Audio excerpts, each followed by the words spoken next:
Muy buenos días a todos. Mi nombre es Jaime Rojas y a nombre de los socios que conformamos SCAT, les damos la más cordial bienvenida y les agradecemos el tiempo para podernos acompañar en este webinar que estamos titulando para esta mañana, los retos fiscales de vernos en el caso de una quiebra, fusión, liquidación, venta o compra de nuestra empresa. Déjenme empezar por compartir con ustedes el porqué del tema y la razón por la cual lo estructuramos de esta manera, ¿no? En una situación en la que nos encontramos, pues resulta que regularmente los temas vinculados con fusiones y adquisiciones tienen una connotación positiva. Sin embargo, esta situación económica en la cual la mayoría de nuestras empresas estamos nos ha provocado la reflexión sobre las posibles consecuencias negativas que se tendrían si derivado de una ausencia de activación económica, de una falta de promoción de la inversión o de apoyo gubernamental, pues nuestra empresa tuviese que verse en la penosa necesidad de evaluar el cierre mismo de sus operaciones, el tener que unirse a otro grupo empresarial o eventualmente poder o tener que venderse. Entonces, creemos que la parte fiscal asociada con estos posibles fenómenos juega un papel muy importante. ¿Y por qué lo es? Pues simplemente porque en la mayoría de los casos la valuación de nuestra empresa, el precio que puede tener nuestra empresa, puede verse seriamente afectado por el tema fiscal en dos contextos. Uno, por el propio impacto que tiene el pago de un impuesto por la disposición de los activos o de las acciones. Y segundo, porque al momento de determinar la evaluación, el comportamiento fiscal de la empresa, los temas asociados con obligaciones fiscales pueden jugar un papel muy importante y tener un impacto directo en el precio que se puede establecer. Entonces, tomando en cuenta esto, si bien lo estamos viendo con un ángulo de precaución, nos parece que es oportuno que, que podamos atender a estos temas desde ahora y que estemos mejor preparados en el contexto fiscal. De ahí que por ello nos atrevimos a considerar este tópico como algo relevante por las circunstancias en las que nos encontramos. Para platicar de ello, les diría que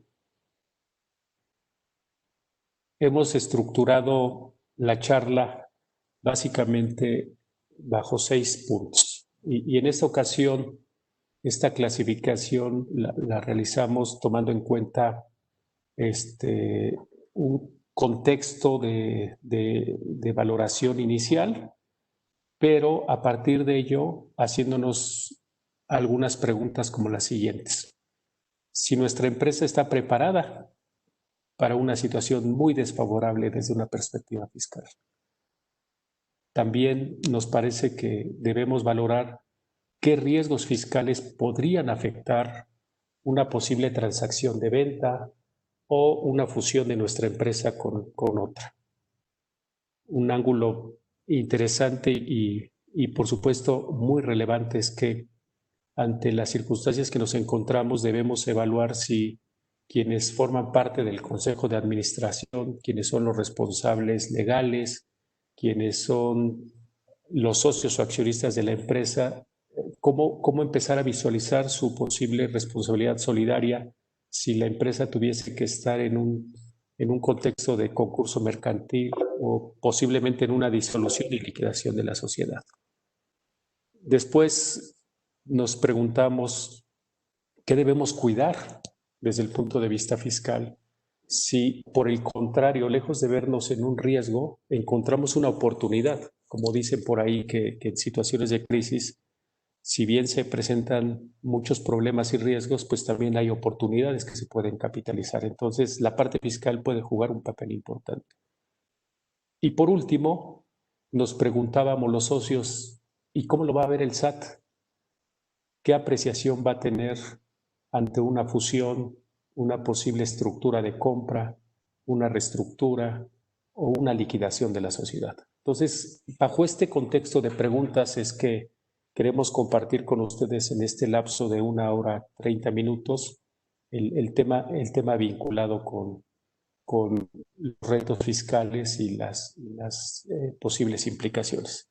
Para poder realizarlo, lo vamos a hacer, como ya es costumbre, bajo la presentación que harán algunos de los socios de la firma. En esta ocasión contamos con la participación de Viviana Belauzarán, quien es socio del área de consultoría fiscal y que entre sus áreas de especialidad se encuentra, digamos, una actividad vinculada con fusiones y adquisiciones, trabaja mucho con grupos internacionales y por lo mismo nos parece que su experiencia puede ser muy, muy importante. También nos acompaña Alejandro Izás, quien es nuestro socio de la práctica de precios de transferencia. Él se encuentra en la oficina de Querétaro y precisamente por el área de especialidad y experiencia que tiene Alejandro, nos parece que el impacto que pueden tener en las valuaciones de las empresas, pues con un ángulo de precios de transferencia puede ser muy relevante conocer sus puntos de vista. Y por supuesto, nos acompaña por último también César Gámez, quien es socio de nuestra oficina de Guadalajara, en la práctica también de consultoría fiscal, con un ángulo de impuestos internacionales, y es nuestro socio que sirve como enlace con nuestra oficina y actividad que tenemos con España.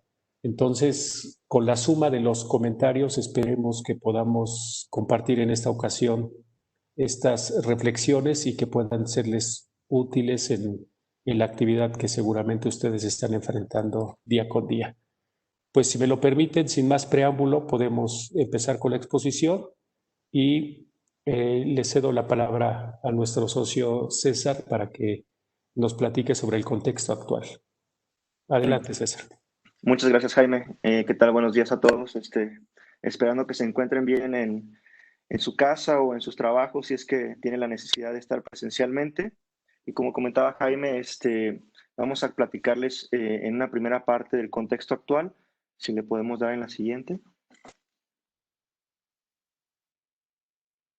Para estos efectos, nosotros nos dimos a la tarea de hacer un listado con relación a cuáles son, digamos, los caminos más comunes para efectos de transmitir un negocio, ¿no? O trasladárselo a otra persona.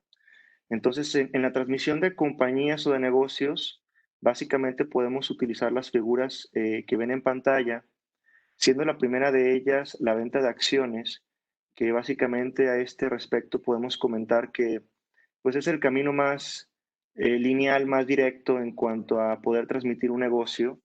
Básicamente lo que hacemos es evaluar dicha compañía para determinar un precio de venta de las acciones y desde la óptica fiscal determinar el costo fiscal de dichas acciones con la intención de determinar la ganancia o pérdida que tendrían las personas que estén transmitiendo dichos documentos, ¿no? Que básicamente nos dan el derecho de alícuota de la empresa que estemos transmitiendo. Posteriormente tenemos la venta de activos, que también la venta de activos es un camino muy utilizado, que básicamente es una opción diferente a la venta de acciones porque para hacer una comparativa, cuando hacemos la venta de acciones, como estamos transmitiendo toda la sociedad, obviamente las personas que adquieren dichas acciones y que por consiguiente se vuelven dueños de la compañía, están adoptando toda la historia, todos los riesgos, todos los aspectos vinculados a un negocio que ya se encuentra en marcha. Por contrario, en la venta de activos, normalmente lo que se procura es que los adquirentes que tienen el interés de solamente algunos componentes de la compañía, principalmente aquellos activos valiosos que pueden ser tanto tangibles como intangibles. En algunas ocasiones puede haber compañías que básicamente el intangible represente la parte más importante en la generación de los ingresos y que por consiguiente la persona que tiene interés en adquirir esos activos, pues prefiere no adquirir todo el negocio, sino simplemente limitarse a la identificación de esos activos, y con eso también lo que se procura es evitar el tener que adquirir una compañía con toda su historia y todos los riesgos que pudiera tener vinculados, ¿no? Entonces es una alternativa muy viable la venta de activos y que entonces logra estos objetivos que acabo de comentar. Posteriormente, como tercera opción, tenemos las famosas reestructuras que hacemos dentro de las compañías de un grupo, o que también se pueden utilizar para transmitir empresas y que salgan del grupo empresarial, que son el caso de fusiones, recordando que la fusión básicamente es, digamos, hay dos caminos, que es la incorporación o la integración, y básicamente la intención de la fusión es que dos negocios preexistentes, digo, dos o más negocios preexistentes, se conjunten en una sola compañía para unir fuerzas y en ese sentido que sean un negocio mucho más exitoso o más grande.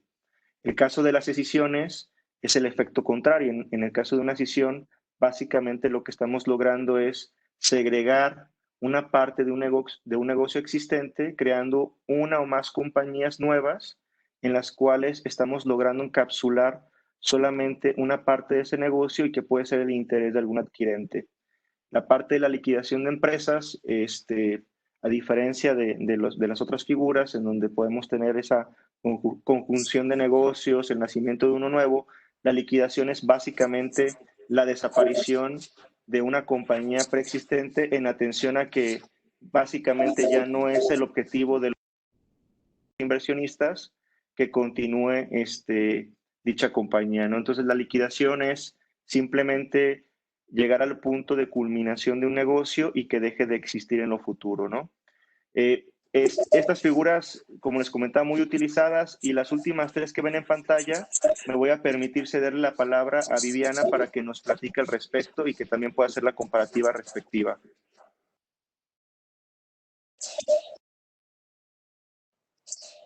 Gracias, César. Buenos días a todos.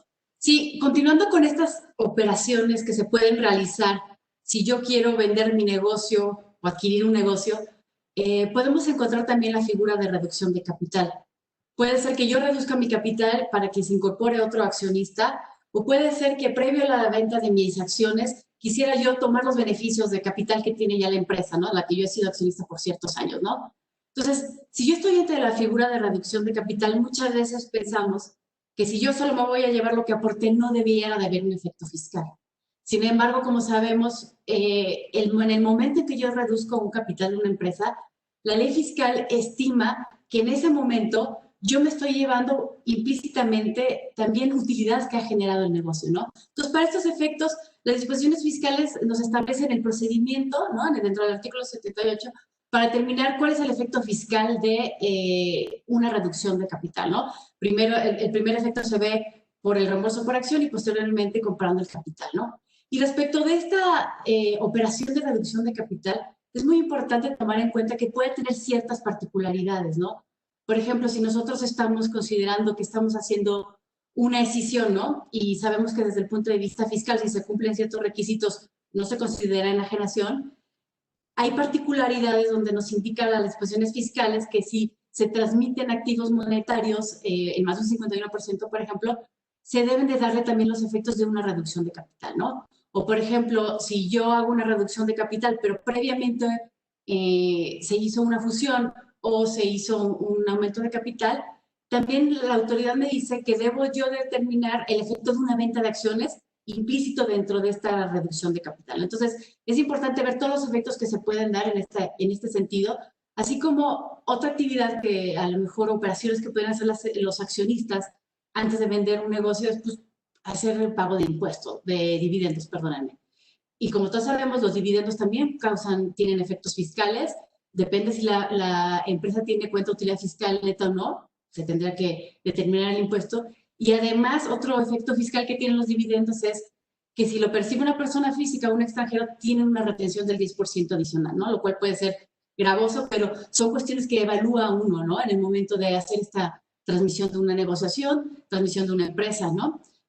Otras operaciones que se pueden realizar en esta época también, donde se requiere flujo de efectivo, donde se necesita para operar o a lo mejor para hacer frente a obligaciones fiscales, es, como ya saben, el factoraje financiero, que fiscalmente la ganancia que se obtiene por esta venta de la cartera, pues tiene el tratamiento de interés, o el arrendamiento financiero, que también es una operación donde se llevan las entidades de recursos, que se considera para efectos fiscales una enajenación, ¿no? Y que tiene ciertos beneficios o atributos que tienen la opción de acumularse conforme a la exigibilidad, ¿no?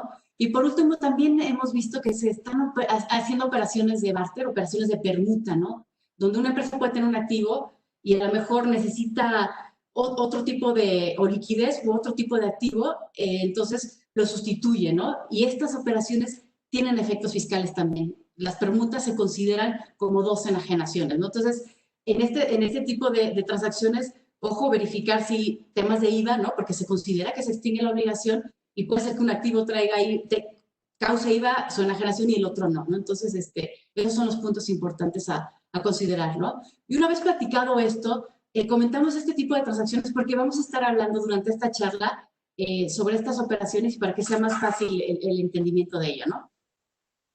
Tal vez, Viviana, con lo que nos dices y lo que nos compartía César, este conjunto de posibles transacciones pues nacen a partir de la experiencia que ya empezamos a tener con temas que nuestros clientes nos han venido consultando y que al realizar el análisis encontramos como relevantes, ¿no? Por supuesto, no son los únicos, porque cada tipo de negocio, cada grupo empresarial tendrá sus propias particularidades, pero cuando menos en esta lista sería muy importante que quienes nos escuchan los identifiquen porque claramente pueden tener un impacto en una causación de un impuesto, ya sea del ISR, del IVA, pueden tener un riesgo o contingencia asociada y eventualmente una evaluación, un impacto en la evaluación del negocio mismo, ¿no?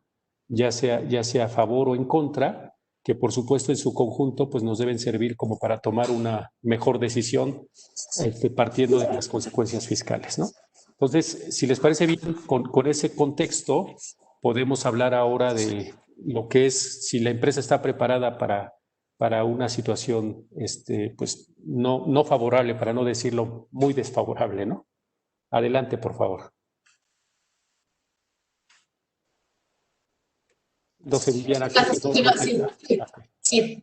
Podemos pasar a la siguiente lámina para platicar sobre este tema, ¿no?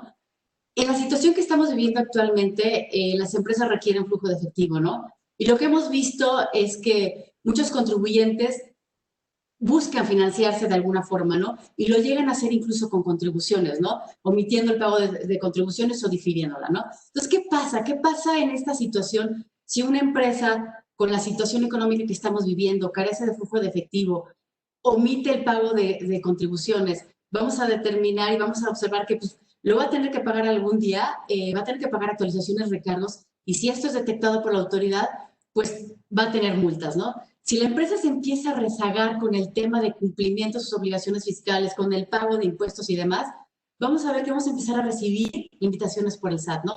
Para empezar a cumplir con ello. Si nosotros no pagamos y no respondemos, pues vamos a empezar a recibir también auditorías en algún momento dado, ¿no? Entonces, cosas que debemos de valorar es que incluso tenemos estos riesgos, ¿no? De determinar y que se nos haga una bola de nieve con el crédito fiscal y otras repercusiones que también se van a generar, que ahorita les voy a platicar. Entonces, tenemos esta contingencia, este crédito fiscal financiándonos, que déjame decirles que el financiarse con los impuestos es muy caro, ¿no? Tenemos tasas que van del 1,47 de recargos, ¿no? Entonces, es muy caro con el financiamiento que a lo mejor podemos conseguir en el mercado, ¿no? Entonces, se empieza a generar esto, tengo mal expediente, no soy buen contribuyente. Recuerden que a lo mejor puedo yo tener saldos a favor, ¿no? De los impuestos, sin embargo ya tenemos limitante también para aplicar la compensación universal. Entonces, a lo mejor estoy haciendo una historia trágica, pero es lo que se empiezan a enfrentar las empresas día a día, ¿no? No he pagado mis impuestos, no he presentado declaraciones, o a lo mejor las presento en ceros, sin embargo he facturado, el SAT empieza a ver que hay discrepancias, me empieza a hacer invitaciones, inclusive puedo llegar a estar en el supuesto de la cancelación temporal de sellos digitales. ¿Qué pasa con ello? Pues dejo de facturar también. Entonces, si se fijan, se empieza a convertir en una bola de nieve. La autoridad me puede hacer auditorías, puede presentarse conmigo, no tengo dinero, y empieza el embargo y demás, procedimiento administrativo de ejecución, que vamos a platicar más adelante algunas alternativas que podríamos aplicar, ¿no? Pero todo ello para que dimensionen lo que puede llegar a caer, ¿no? Inclusive, el dejar de pagar impuestos, ¿no? El dejar de pagar impuestos y sobre todo el caso de contribuciones retenidas, impuestos trasladados como IVA, es algo muy grave también, ¿no? Porque puedes, esto inclusive, el no pagar estas contribuciones, caemos incluso en un supuesto de delito de defraudación fiscal calificado, ¿no? Contenido del código, ¿no? El Código Fiscal de la Federación. Y además, recuerden todos los cambios que han habido en materia de delincuencia organizada, que el delito de defraudación fiscal en algunos casos puede llegar a considerarse como tal. Entonces, estoy a lo mejor poniendo un escenario trágico, pero es lo que le puede llegar a nuestras empresas y hemos visto casos de este tipo, ¿no? Entonces, el dejar de pagar estas contribuciones, sobre todo, como les decía, es muy grave dejarlas retenidas, las trasladadas, el IVA, IEPS, todo eso, puede ser muy grave. Inclusive en una auditoría, de la terminación de un crédito fiscal son agravantes. Las multas pueden ser inclusive mayores si son este tipo de omisiones en las contribuciones, ¿no? En la siguiente lámina, por favor. Entonces, ante esta situación, ¿qué pasa, no? No debemos de perder de vista que hay responsabilidades solidarias, ¿no? Entonces, ¿qué pueden hacer las empresas? A lo mejor una primera salida es tratar de buscar un pago en parcialidades, ¿no? Para cubrir los impuestos, ¿no? Pero para ello requiere autorización. Puedo pedir pagos en parcialidades o pagos diferidos, ¿no? Que tienen sus variantes. Pero para ello, en pagos en parcialidades, por ejemplo, pues en ciertos casos debo incluso hasta garantizar el interés fiscal, ¿no? Entonces, son más costos y costos, ¿no?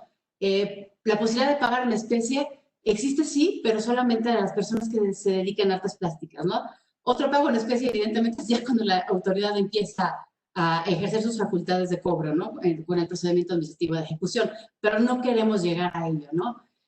Otro punto que también es importante que contemplemos es, muchos saben que tenemos créditos fiscales y piensan, a lo mejor negocio una condonación, a lo mejor tenemos esta otra salida, ¿no? Recuerden que se acaba de publicar recientemente, el 6 de marzo, la reforma constitucional al artículo 28, ¿no? Donde se prohíbe ya la condonación o la exención en el pago de impuestos, ¿no? Entonces, aquí también hay un tema que debemos de vigilar. Estamos todos muy confiados porque decimos, oye, yo he tenido créditos, me siguen condonando las multas o me reducen las multas conforme al 74. El tema aquí es que consideremos que esto que se acaba de incorporar a la Constitución dentro del artículo 28 también trae aparejado un artículo transitorio que dice que el Congreso y todas las autoridades, las legislaturas locales, van a tener que hacer las adecuaciones a toda la normatividad para que se armonice con este artículo 28, ¿no? Entonces, también contemplar que tenemos este tema. Y por último, no dejo de mencionar lo que comentaba en un inicio, la responsabilidad solidaria, ¿no? De socios, de accionistas, de representantes, de quienes tienen la administración del negocio, la tenemos, incluso las medidas incorporadas dentro del artículo 26 del Código Fiscal de la Federación, y esto para el 2020, y los supuestos en los que los socios accionistas administradores son responsables se han incrementado. Y de entre ellos está, por ejemplo, el tema de, oye, si tengo proveedores en la lista negra, donde el 69B, ¿no? O no se presentan declaraciones en tiempo. Entonces, tenemos más focos rojos y más supuestos en donde uno, socio accionista o los administradores pueden llegar a ser responsables solidarios, ¿no? Listo.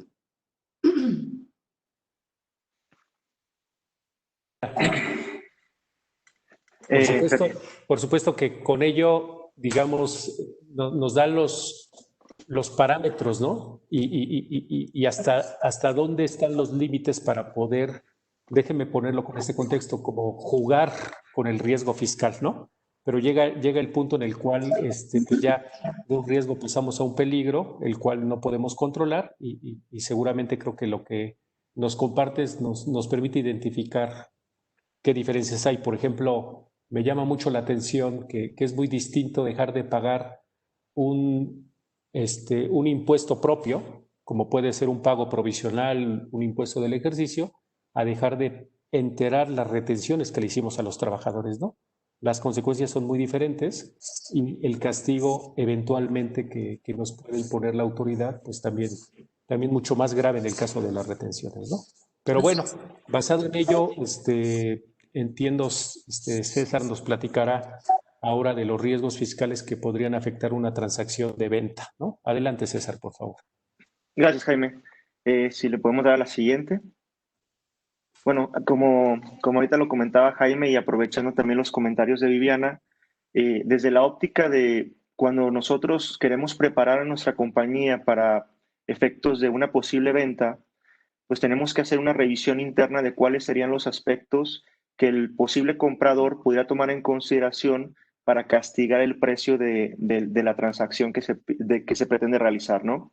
En ese sentido, identificando cuáles son los puntos de riesgo que puedan tomarse en cuenta para efectos de la disminución de ese precio de venta, el primero de ellos que quiero platicarles es el de las operaciones conejos, algo que seguramente todo el mundo hemos escuchado de alguna u otra manera y que ha sido también una tendencia en los últimos años por parte de las autoridades fiscales con la intención de hacer más eficiente la recaudación desde, obviamente, la óptica de ellos en cuanto a optimización de recursos, porque simplemente lo que llega a ocurrir es que si no tenemos el cuidado internamente, que son los primeros puntos que ven en pantalla, de tener políticas con relación al alta de proveedores y dentro de esas políticas hacer un checklist que nos permita tener la tranquilidad de que el proveedor es un proveedor que básicamente cumple los parámetros establecidos en el artículo 69, o sea, es un proveedor que tiene los recursos necesarios para proporcionarnos los servicios, para vender los bienes que nosotros vamos a adquirir y demás, pues eso nos va a permitir tener un filtro administrativo que nos sirve para el tema fiscal, en cuanto que sería difícil que ese proveedor posteriormente apareciera en los listados presuntos o definitivos de estos EFOS, que simplemente recordando EFOS nos referimos a entidades que facturan operaciones simuladas, ¿no? O que simplemente no tienen esa infraestructura para soportar los bienes que nos están proporcionando, los servicios que nos están prestando. Entonces, esta política interna ayudaría como un preámbulo, como un primer paso, pero también tenemos que tener cuidado e irnos anticipando en tener expedientes que en muchas ocasiones les podemos llamar expedientes de defensa o defense files o expedientes de materialidad, como lo estoy referenciando en esta diapositiva, con la intención de identificar dentro de las transacciones más importantes de nuestra empresa, cuáles tendríamos que adelantarnos para nosotros tener ese expediente de materialidad. O sea, esto son medidas preventivas totalmente, pero que sí vale la pena porque si sabemos, y por poner un ejemplo muy sencillo, que en la compañía una de las principales deducciones, y voy a manejarlo de esta forma, sería, por decir algo, los fletes, ¿no? Somos una compañía comercializadora, el tema de fletes es muy representativo, pues tendremos que anticiparnos y con esos proveedores, al margen de hacer ese checklist que nos dé tranquilidad de que es un proveedor que tiene todos los elementos suficientes, también tener documentado con fotografías, con las facturas, con los contratos, todo lo que nos permita demostrar la materialidad para efectos de evitarnos que posiblemente en lo futuro la autoridad pueda subir a esos proveedores en un listado presunto y después en uno definitivo. Retomando lo que les comentaba, las autoridades de una manera muy práctica mandan esas como tipo cartas de invitación, como documentos que no son formalmente el inicio de una auditoría, basándose en que ellos con sus listados pueden de forma muy rápida por la información, la base de datos que tienen en su sistema, determinar qué contribuyentes tienen facturas de esas personas que están listadas en este artículo 69B y con ello simplemente solicitarnos que hagamos el pago de una cantidad que ellos consideran omitida, toda vez de que están desconociendo el efecto fiscal de la deducción y del acreditamiento del IVA. Obviamente esto pues se tendrá que, digo, si ya no tuvimos el procedimiento que manifiesta en la parte de abajo, que tenemos 30 días para efectos de nosotros acercarnos de anticipado con la autoridad, demostrar que la operación es real y con eso evitar ese tipo de cartas, este tipo de procedimientos administrativos que lleva la autoridad para efectos de determinar un tentativo crédito fiscal, pues en ese procedimiento podemos desvirtuar y simplemente nos olvidamos del problema. la situación que se da es que no tenemos el cuidado de tener esos 30 días cuando el proveedor con el que realizamos una operación quedó en ese listado definitivo. Y si se nos escapan los 30 días es cuando la autoridad procede como lo explicaba, y es que para ellos ha sido un camino muy redituable. Inclusive, digo, no necesariamente está segregado de esta forma, pero sí hay programas de fiscalización que no necesariamente son auditorías o revisiones de gabinete, sino que son este tipo de caminos que ellos implementan de cartas de invitación y documentos de este tipo.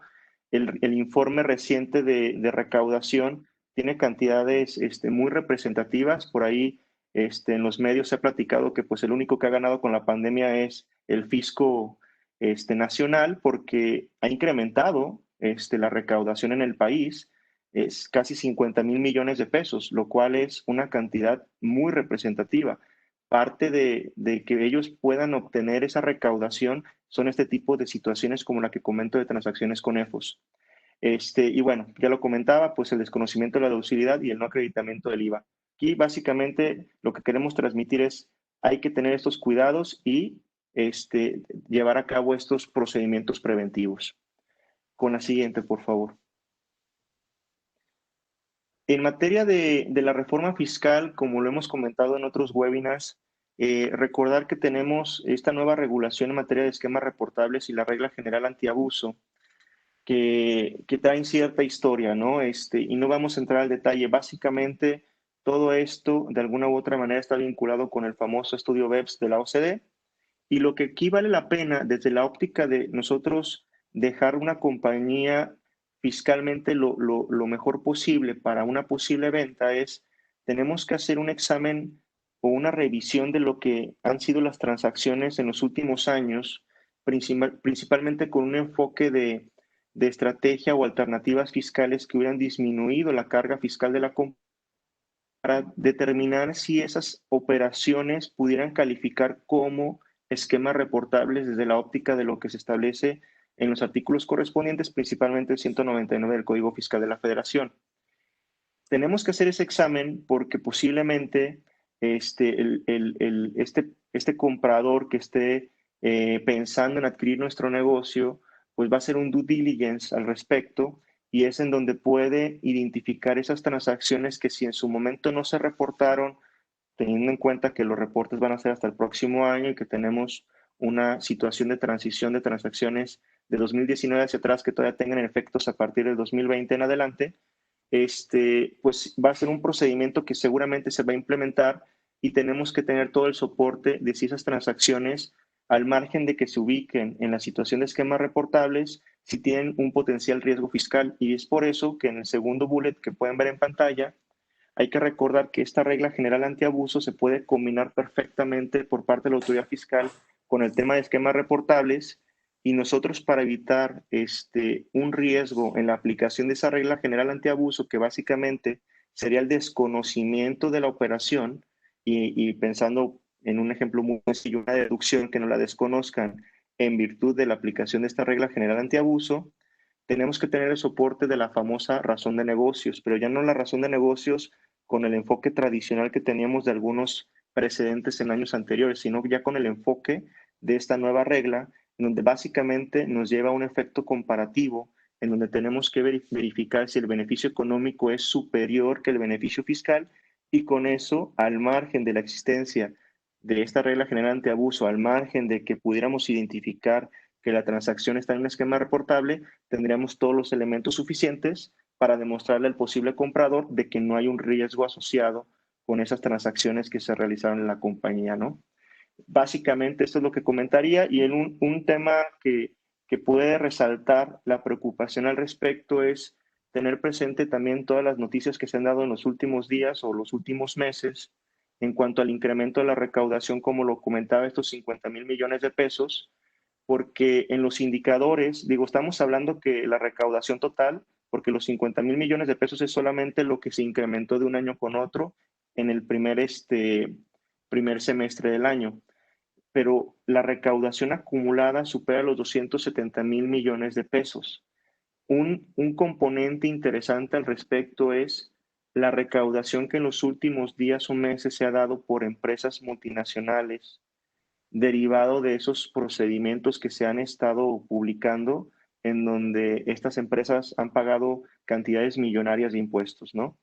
Eso, de alguna u otra manera, sin conocer el trasfondo, puede ser por la presión que se está ejerciendo del fisco y que no necesariamente es desde una óptica totalmente jurídica, ¿no? Sino más bien presiones en negociaciones un poquito más álgidas. Si podemos continuar con la siguiente, por favor. Y otros aspectos que hay que revisar en la compañía es lo que estoy mostrando en pantalla. Por ejemplo, recordar que en materia de CUFIN, que es uno de los principales indicadores fiscales, porque nos permiten el decreto de dividendos sin el pago de impuesto, dejando de lado ahorita el 10%, simplemente el 30% a nivel corporativo. Recordar que hay toda una historia en materia de la CUFIN, entonces dependerá de qué tan añeja sea la compañía. Si es una compañía que data de los años 90, por poner un ejemplo, le habrá tocado vivir toda la transición que hemos tenido con diferentes reformas fiscales, principalmente la de 2002, que incorporó el efecto de la OFIN negativa, 2014, que fue cuando se incorporó el efecto del 10% adicional en materia de decreto de dividendos y que nos permite reconocer el saldo a 2013 sin ese pago adicional del 10%. Y también un criterio en materia de pérdidas fiscales, que normalmente se entendía que la pérdida fiscal no te podía generar una UFI negativa, sin embargo, a través de un criterio de la Suprema Corte, se ha determinado que las pérdidas fiscales se tendrían que reconocer como un efecto cero y que por consiguiente es factible el disminuirle o restarle los no deducibles para generar una UFI negativa. Entonces hay que cuidar esos criterios, cómo los adoptamos dependiendo de la transición en las normas, para determinar si efectivamente el saldo que le estamos mostrando al posible comprador es un saldo perfectamente revisado y que no tendría que modificarse en atención a estos criterios. Otro aspecto, pero ya más desde la óptica de beneficios que posiblemente podemos aprovechar antes de la venta, es recordar que tuvimos disposiciones transitorias que permitían una reinversión de utilidades por el periodo 2014 a 2016, en donde básicamente si nosotros no tocábamos esas utilidades para efecto de decreto de dividendos, podíamos obtener un crédito que se pudiera aplicar, un crédito fiscal que disminuye el efecto del 10%. Ese crédito iba del 1 al 5%, bueno, 1, 2 y 5%, dependiendo del periodo en el cual nosotros dejábamos esas utilidades del 14 al 16 y comenzábamos a distribuírselas a los accionistas a partir del 17 al 19 y de ahí en adelante. Por ejemplo, si las utilidades del 14 al 16 se estuvieran distribuyendo a partir de 2019 o 2020, tenemos un beneficio que en lugar de pagar de manera neta, o bueno, mejor dicho, en lugar de pagar el 10% de manera neta, estaríamos pagando solamente el 5%. Ese sería un beneficio que tendríamos que aprovechar antes de la venta del negocio, porque obviamente pagaríamos menos impuesto en atención a esta retención adicional que nació en 2014. Otro aspecto que pudiera afectar el precio de venta es si aplicamos en algún momento un estímulo fiscal para disminuir la cuantía del impuesto sobre la renta, pues que hubiéramos tenido el debido cuidado del cumplimiento de los requisitos correspondientes y principalmente verificar el criterio que hubiéramos adoptado en materia de acumulación o no del ingreso correspondiente a ese estímulo, porque hay que recordar que no todos los estímulos se establecen de manera expresa que son acumulables. Y hay un criterio de la Suprema Corte que nos permite que si hay esa ausencia de la obligación de su acumulación, simplemente no reconocer el efecto fiscal como ingreso y eso pues obviamente benefició en su momento para pagar menos impuesto. Entonces hay que revisar esos criterios de acumulación o no en materia de estímulos y también el cumplimiento de los requisitos correspondientes. Si avanzamos con la siguiente. Oye, César, en eso que Sí, comentas antes de pasar, sí, por claro. supuesto, como que estos son unos buenos ejemplos porque, digamos, desde la perspectiva del que quiere vender, regularmente se busca maximizar el precio, ¿no? Y el que quiere comprar, lo que desea es bajar el precio. Entonces, claramente, digamos, desde esta perspectiva del vendedor, tenemos que buscar a como dé lugar ¿sí? Que no se establezcan elementos fiscales que afecten la negociación, ¿no? Para mí, la negociación está en dos contextos. El primero, que por supuesto en una estructura de compraventa de una empresa, ya sea por acciones o activos, sin desviarme en ese punto, lo que son las representaciones y las garantías que asume el vendedor pueden ser tan importantes que por ahí seguramente Viviana más adelante nos hablará de ello y del impacto que puede tener en el tema del precio, pero también en la evaluación misma de la empresa, ¿no? Entonces, no sé si en esta parte, por ejemplo, Alex, con un ángulo más económico de precios de transferencia, ¿cómo sientes tú que el valor de la empresa se puede ver afectado por temas fiscales o condiciones que no necesariamente atienden a lo que el vendedor puede desear ponerle como precio a su negocio, ¿no?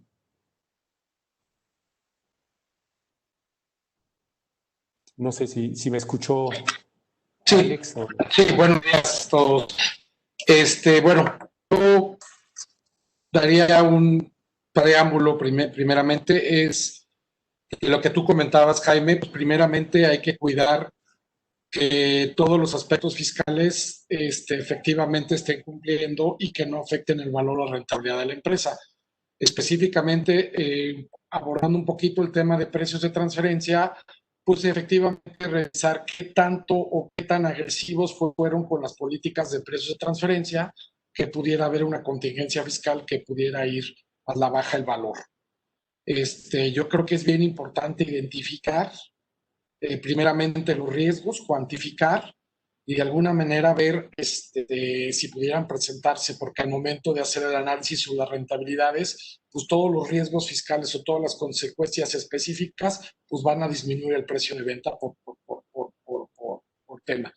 Otro punto importante que yo creo es, hay que determinar qué es lo que quiere hacer el accionista. Hablando de generar su valor, es por qué mi negocio vale, qué es lo que vale, qué es lo que quiero vender la totalidad de la empresa, un sector de la empresa, quiero vender los activos, o qué es lo que quiero hacer, qué es lo que sucede. En México, la mayor parte de las empresas son familiares y muchas veces tienen diversas o están muy diversificadas y muchos sectores de los negocios no van alineadas a la estrategia del negocio, a los objetivos del negocio. Entonces, muchas veces a lo mejor es conveniente, sobre todo en una situación que están viendo, evaluar el poder vender una parte del negocio o una división a la cual, derivado de la rentabilidad, cuidando los aspectos de la rentabilidad, cadena de suministro y manejo de personal, pues no está siendo eficiente alineado con los objetivos, ¿no? Pero sí hay diversas operaciones o acciones que pudieran verse bastante disminuidos el valor. Por ejemplo, el tema de reestructuras que no te hayan tenido mucho sentido o sustancia económica, como lo mencionaba César. También otro punto de vista, todos los temas de intangibles, el tema de préstamos, pago de intereses y demás, y todos los aspectos fiscales que a lo mejor no pudieran ser manejados de una manera, ¿no? Entonces, es bien importante determinar. Tenemos que entender que el valor de la empresa o cómo se va a analizar va a ser por el valor, tomando en cuenta el valor presente sobre las utilidades en flujos proyectados. Y obviamente todos esos flujos que se pudieran proyectar o que se pudieran esperar, se pudieran ver mermados por ciertas cuantificaciones de situaciones fiscales que pudieran alterar el resultado de la empresa. Entonces sí es bien importante cuidar los aspectos fiscales y por otro lado, pues entender qué es lo que se quiere hacer o manejar en el tema de la venta de la empresa y cuidar la evaluación. Pues obviamente la evaluación, el resultado puede variar muchísimo en el precio de la empresa y sobre todo el aspecto fiscal. Claro, tal vez Alex, y sin robarle mucho tiempo aquí a César, dos puntos que pueden ser interesantes para nuestro auditorio, sobre todo hablando de empresas que no son públicas, ¿no? Y que tampoco son extranjeras. Básicamente, en empresas mexicanas no siempre se tiene una estructura corporativa adecuada. Entonces, puede ser que parte de los activos del negocio, hablemos como ejemplo marcas o intangibles, pues están hasta en propiedad de las personas físicas dueñas del negocio o en empresas que no forman parte de la propia estructura organizacional. Entonces, nos obliga a entrar en un proceso de reestructura previo para poder acomodar todos los activos y darles un justo valor, ¿no? Primero. Segundo, hablando de este tipo de empresas, regularmente en la composición de los ingresos y gastos, y sobre todo en los gastos, pues hay elementos que pueden no ser como que propiamente del negocio. No quiero poner varios ejemplos, pero tal vez la empresa necesita un automóvil y resulta que tiene 5 automóviles, ¿no? Porque uno de los accionistas pues, utiliza 5 autos. Entonces, se necesitan realizar ajustes para que precisamente, digamos, en la evaluación se vaya lo mejor preparado, sobre todo que desde la perspectiva del vendedor, regularmente la parte emotiva, la parte de los intangibles, como que tiene un peso muy importante en el valor de su negocio. Pero desde el lado del comprador, y tú lo has visto mucho en proyectos que has trabajado, pues el comprador usa metodologías probadas y financieras para determinar el valor, y no necesariamente si la empresa tiene mucha antigüedad, si la empresa tiene muchos atributos fiscales, si la empresa tiene una imagen bonita, ¿no? Entonces creo que esa parte puede ser muy importante como trabajo en el tema de evaluación, ¿no? Hay temas que son generadores de valor comunes, como son, desde luego, el modelo de negocio, la rentabilidad, la fortaleza, la experiencia del personal, clave de la empresa, la reputación de la empresa, la marca, los intangibles, los activos, la tecnología. Y muchas veces el empresario mexicano, como tú lo dices, tiene mucho la estimación a mi negocio, yo considero que vale tanto. Sin embargo, la realidad, como muchas veces al momento de hacer una metodología aprobada, por eso decía que era importante que se debe hacer bajo flujos de efectivo sobre el valor presente, que es digamos, fiscalmente la autorizada, y por otro lado es la que normalmente mundialmente se está manejando. Es importante que todo ese valor verdaderamente salga de una metodología aprobada y no tanto por un tema de un valor que yo le pudiera dar por un respeto o cariño a mi negocio, ¿no? Y sobre todo también cuidar y eliminar todas aquellas operaciones que no generan valor a la empresa y que solamente son más bien por un tema de solicitud de los accionistas, y la idea de un negocio pues precisamente es la generación de valor. Entonces todo lo que no le genera valor pues no va a ser considerado para la metodología de evaluación de la empresa. Correcto, muy bien. Perfecto. Pues muchas gracias por los comentarios. Yo creo que refuerzan más lo que estamos platicando y nos dan un contexto mucho más amplio de este tipo de transacciones. Y continuando con la parte de los temas a considerar desde la óptica de la venta, pues también hay que tener presente y hacer una revisión de aquellas declaraciones que normalmente son informativas y que no les damos la importancia como deberíamos. Y también tener presente la transición que hemos tenido de aquella famosa DIM a lo que hoy en día son los FDIs informativos. Este tipo de documentos están vinculados en la mayoría de los casos con el soporte de una deducción.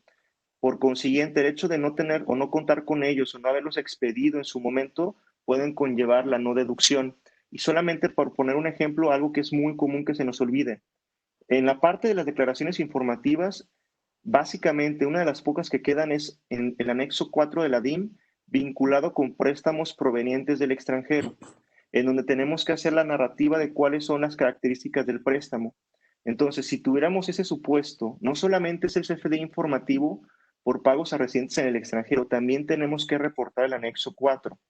Entonces, no podemos de manera muy simplista decir, oye, ya no existen las informativas. No, todavía existen. Son pocas, pero todavía existen y hay que tener los cuidados correspondientes. En materia de subcontratación laboral, simplemente recordar que tuvimos por el periodo del 17 al 19 esta situación de algunos requisitos en materia de impuesto sobre la renta y en materia del IVA para efectos de poder contar con la deducción y el acreditamiento correspondiente del IVA, en donde nos solicitaba la disposición correspondiente el hecho de que contáramos con copia de los pagos de las retenciones de ICR, el pago del IVA, los FIs de nómina, los pagos del IMSS, etc. Eso, tuvimos ahí una transición también con un famoso aplicativo tecnológico que no funciona en todos los casos. Sin embargo, tenemos que tener cubierta esa parte, ¿no? Entonces, en caso de una revisión por parte del comprador en donde tengamos transacciones de subcontratación laboral, seguramente va a ser un aspecto en el cual se pueden enfocar por ese periodo de 2017 a 2019 para evitarnos un riesgo, porque imaginemos en una estructura clásica de una empresa operativa y una empresa prestadora de servicios, una de las principales deducciones de la operativa es todo el tema de la subcontratación laboral, ¿no? Sin entrar en la discusión de si era o no subcontratación y también el tema de las reglas misceláneas, que básicamente nos orillaban a que en todos los casos cumpliéramos con esos lineamientos de 2017 a 2019. Y hoy en día tenemos la situación de este famoso 6% de IVA de retención que ya no está vinculado per se al tema de subcontratación laboral, sino que está mucho más amplio desde la óptica de que si nosotros tenemos a disposición personal de otra compañía, tenemos que efectuar ese 6% de retención en la mayoría del país y en la parte norte del 3%. Entonces, también va a ser un tema de mucho cuidado porque el no efectuar esa retención al margen del efecto de IVA, tendríamos un efecto de la no deducción en materia de impuesto sobre la renta. Y otro tema que en algunas ocasiones se pudo haber descuidado es que hay un criterio no vinculativo en materia de gastos de viaje cuando tenemos esta estructura que les comentaba de la operativa y la prestadora de servicios, en donde básicamente la autoridad, en casos concretos de auditorías, llegó a determinar créditos fiscales porque esos gastos de viaje se estaban alojando en la empresa operativa en lugar de la prestadora.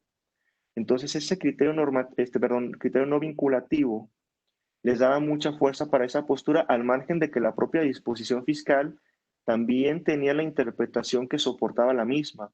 Entonces, sí hay que evitar el tener ese tipo de problemas de los gastos de viaje, que la gran mayoría de las empresas lo migraron a la prestadora y simplemente le incorporaron en la facturación ese concepto más el markup y se evitó el problema, ¿no? Otro aspecto, y nada más vinculando con lo que comentaba Viviana de la defraudación fiscal, recordar que el Código Fiscal establece ciertos aspectos vinculados con calificar ese delito de defraudación fiscal. Uno de los elementos que califican el delito, ¿no? Es el hecho de no enterar las retenciones, que también ya lo comentaba Jaime, pero también un aspecto que en algunas ocasiones algunos clientes todavía hoy en día tienen la problemática con sus proveedores. Los proveedores no están emitiendo los recibos electrónicos de pago o el complemento de pago, que es principalmente un aspecto para efectos del cálculo y determinación del IVA. Entonces, hay cierta, pues, como falta de cultura en emitir esos REP y podemos decir, oye, pues mira, ¿qué pasa para efectos del que no lo está emitiendo, ¿no? Porque obviamente el que no lo recibe sí tiene un problema porque no tiene en su totalidad el comprobante fiscal electrónico para soportar la deducción y el acreditamiento del IVA, porque este complemento forma parte de la transacción de origen, ¿no? Entonces, obviamente, quien no la recibe tiene un problema muy serio. El tema es que luego nos preguntan, ¿y cómo le hago para presionar al que no me lo está mandando? Pensando en transacción de venta de negocios, que la empresa que no está emitiendo el REP es la que se va a vender, tiene que tener cuidado de que una no emisión reiterada de los FDIs, incluyendo dentro de esos FDIs los REP, puede calificar el delito de defraudación fiscal y eso puede ser un problema muy serio. Entonces, no nada más es el tema de no emitir el documento, podemos llegar a un extremo de un delito fiscal. Entonces, sí hay que tener mucho cuidado al respecto. En materia de fusión, solamente son algunos aspectos que hay que tener presente cuando vamos a realizar una transacción de este tipo. Y es que también no se tiene el cuidado de que al momento de que se realiza la fusión, que es la suma de dos negocios, dos o más negocios, hay que determinar el costo fiscal de las acciones. Pensemos que el día de mañana se vende la empresa ya la fusionante, la que subsistió después de la fusión. Si es que la operación de venta va a ser a través de la enajenación de las acciones de esa compañía fusionante, van a tener el problema de que se van a regresar al pasado, a cuando ocurrió la fusión y determinar el costo fiscal de las acciones para después determinar el correspondiente a partir de la fusión en adelante. Entonces hay que tener cuidado de determinar ese costo al momento de la fusión. Hay que revisar cuando vamos a hacer una fusión si previamente no hubo una fusión o escisión en los últimos 5 años, porque en caso de que estuviéramos en ese supuesto, hay que presentar una autorización, que es lo que señala el código, pero que afortunadamente a través de una regla miscelánea nos permite que solamente sea un aviso, ¿no? Entonces hay que cuidarlo porque forma parte de los requisitos para este tipo de operaciones. También en materia de la propia fusión, recordar los requisitos, que es básicamente que por lo menos un periodo de un año la fusionante realice las actividades que hacía tanto la fusionada como la fusionante antes de la fusión, el tema del famoso aviso, y también considerar que si una vez hecha la fusión, la fusionante quisiera realizar una reducción de capital, hay que tener cuidado de los 2 años que comentaba Viviana de una posible determinación de una enajenación ficta de acciones, porque el parámetro de un aumento totalmente se puede asociar con una fusión, porque la fusión es el incremento del capital al momento que se suman 2 o más compañías. Por consiguiente, ahí tenemos un aumento de capital susceptible a la regla de los 2 años, ¿no? Entonces hay que tener esos cuidados. Continuando con la siguiente.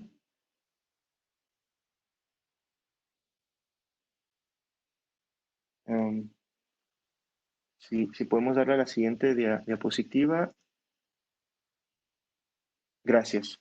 Y otros aspectos en materia de fusión, ya para concluir esta parte, señalarles que tenemos la famosa Declaración Informativa de Operaciones Relevantes del 31A del Código Fiscal de la Federación, que sigue subsistiendo pese al tema de esquemas reportables y que por algunos criterios de la autoridad emitidos principalmente a través del instructivo de llenado y preguntas frecuentes, ha establecido que inclusive en el caso de fusiones que se cumplan los requisitos para que no se considere enajenación, es indispensable presentar dicha declaración informativa.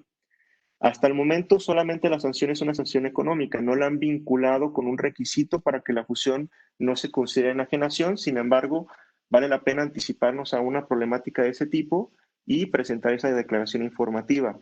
Y también recordar, en materia de transmisión de pérdidas fiscales, existe el artículo 69b bis, que es un artículo de una presunción que puede aplicar la autoridad fiscal para determinar que hay una transmisión indebida de pérdidas en caso de fusiones, escisiones y reestructuras, cuando la compañía que tiene este componente fiscal sale del grupo empresarial, entendiendo que el grupo empresarial es ese grupo de empresas que comparten un 51% de tenencia accionaria. Hay que hacer una revisión detallada de las actas. Hoy en día la autoridad fiscal, para empezar, es un problema el obtener una cita para presentar el aviso de fusión por obvias razones de la pandemia. Inclusive, a manera de comentario muy al aire y hasta forma de broma, ayer en la madrugada se liberaron citas y en cuestión de 1 hora se terminaron. Se los comento porque nosotros estuvimos buscando citas durante semanas, meses, y afortunadamente el día de ayer logramos obtener una, ¿no? Pero son temas que también la propia autoridad no ha resuelto, cuando se supone que ellos ni siquiera tuvieron que haber disminuido sus actividades en virtud de la pandemia porque era una actividad esencial, ¿no? Pero bueno, hay una problemática para la obtención de las citas. Cuando una vez se tiene la cita y se presenta el trámite correspondiente, revisan los documentos al detalle y principalmente buscan cualquier pretexto para rechazar el trámite. Entonces hay que tener mucho cuidado y les comento, principalmente el tema de los nombres de los accionistas, sus RFCs, porque es algo que vinculan y no se diga con este aviso que se presentó recientemente por la reforma fiscal del 2020, ¿no? Y también tener presente que hay incongruencia en los requisitos. Nos están solicitando para aceptar la fusión la presentación de la declaración anual del ejercicio irregular de la compañía fusionada, cuando la compañía fusionada por tema de plazos tiene un periodo superior al vencimiento del aviso para presentar la anual, pero si no la tenemos nos van a rechazar el aviso de fusión. Entonces hay que tener esos cuidados y anticiparnos a este tipo de problemáticas. Si continuamos, y creo que sería cederle la palabra, en este caso a Viviana, para que nos apoye con el siguiente tema. Muchas gracias. Tal vez, César, antes de Viviana, déjenme platicarles rápidamente por razones del tiempo sobre un tema que tiene que ver con la responsabilidad solidaria, asociada con el concurso mercantil y con la liquidación.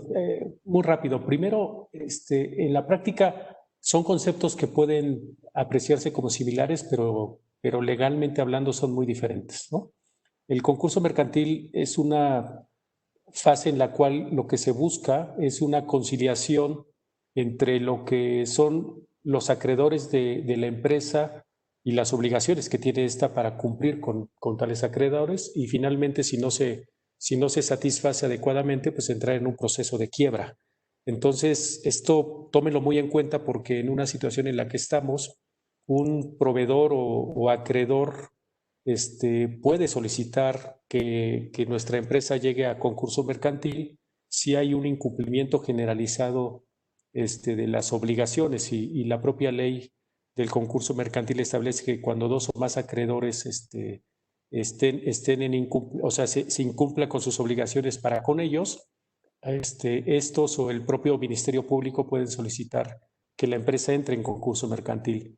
Y obviamente, si la propia empresa no tiene activos líquidos con los cuales hacerle frente a las obligaciones, pues se podrá ubicar en un tema de concurso mercantil. Y esto ya sin desviarme demasiado, pero como saben, desde el punto de vista financiero, cuando una empresa ha perdido 2/3 partes de su capital, puede considerarse que puede estar en una posición de quiebra misma. Entonces, situación que vale la pena que se analice con un estricto sentido legal y de cuidado, porque una cosa es que nosotros estemos tomando unos riesgos propios de negocio, pero otra es que los terceros alrededor de nuestro negocio tengan herramientas legales como para exigir el cobro de las obligaciones que tenemos con ellos, y no solamente eso, que puedan llevar a nuestra empresa a una situación tan desfavorable como la de concurso mercantil o quiebra, ¿no?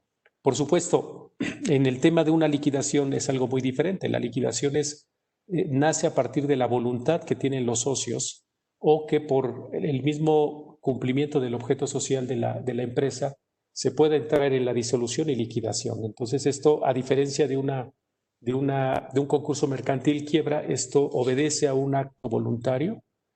Por supuesto, dos o tres más alrededor de esto. Si la empresa que entra en disolución y liquidación no está al corriente en el cumplimiento de sus obligaciones fiscales, laborales o de seguridad social, legalmente hablando, no puede liquidarse. Entonces, esto ya con un análisis estrictamente fiscal, tenemos que ver cómo resolvemos ese problema, porque ciertamente si la empresa no tiene activos con los cuales cubrir estas obligaciones, pues tampoco va a resultar válido que la empresa siga existiendo, cuando es natural que no pueda hacerle frente a esas obligaciones. Ahí habrá que vincular las figuras de la quiebra, por ejemplo, como un elemento legal que puede coadyuvar al camino de la liquidación, ¿no? Otros dos temas prácticos y que vienen en la Ley General de Sociedades Mercantiles, ni siquiera en la ley fiscal, es que para poder liquidar una sociedad no debieron haberse emitido facturas electrónicas, así lo dice la disposición, cuando menos por 2 años. Tomen en cuenta que es muy diferente entrar en disolución y liquidarse. Una empresa que está en una actividad ordinaria de negocios, lo primero que tiene que decidirse es entrar en disolución. Al momento que entra en disolución, ¿sí? El único propósito de la actividad de la empresa a partir de esa disolución es realizar los activos para cumplir con las obligaciones con terceros, y el remanente, si lo hubiera, poder ser distribuido a los accionistas como un reembolso de capital o como utilidades distribuidas al momento de que la sociedad es liquidada. Entonces, por eso es importante distinguir esas dos fases, ¿no? Regularmente le llamamos que la empresa entra en liquidación cuando inicia la fase de disolución. Me parece que eso es un tecnicismo que no es tan relevante en la parte fiscal, pero al final creo que los dos conceptos nos van a llevar al mismo resultado, ¿no? Y por supuesto, para liquidar a la sociedad no se puede estar en un proceso de concurso mercantil. ¿Qué considerar en lo fiscal desde un punto de vista de estas dos figuras? En el concurso mercantil existe una figura que es el síndico y que toma el papel de responsable solidario en caso de incumplimiento fiscal por parte de la sociedad. Esto es similar a lo que pasa con los administradores generales o con los representantes legales o con el liquidador mismo, ¿no? Segundo, Sí, ahí pusimos en los bullets algunos elementos que nos parece que pueden ser interesantes. El primero, si la sociedad traía un mecanismo de pago en parcialidades, como ejemplo de lo que ya decía Viviana al principio en su exposición, esto se detiene y se deja de cumplir con los pagos en parcialidades. Vamos a ver más adelante que no necesariamente es mala esta situación, porque entonces agravaría el cumplimiento fiscal, ¿no? Segundo, si la empresa trae un procedimiento administrativo de ejecución derivado de un crédito fiscal, también se suspende. Eso significa que la autoridad fiscal no puede continuar con un procedimiento de embargo o de cobro mismo del crédito fiscal. Cuarto, existe la posibilidad de que haya una condonación parcial de créditos fiscales. Esto empieza a tener un poco de bondad porque resulta que precisamente cuando una empresa está en un concurso mercantil es porque no puede cumplir con sus obligaciones con terceros, incluyendo aquellas que tienen que ver con impuestos o contribuciones. Entonces, si se permite una condonación de créditos fiscales, podría no ser malo entrar en una evaluación de qué significa estar en concurso mercantil. ¿Por qué? Porque además de esto, resulta que si la empresa tiene un crédito fiscal y del concurso mercantil se llega a la quiebra, en automático se extinguen estos créditos fiscales sin responsabilidad para la empresa y en principio para sus accionistas, si es que la empresa y los accionistas no tienen activos para cumplir con las obligaciones fiscales. Entonces, habrá que tomarlo muy en cuenta porque estos caminos legales pueden de alguna manera darle una salida no tan perjudicial a una situación desfavorable desde el punto de vista del negocio con el ángulo fiscal.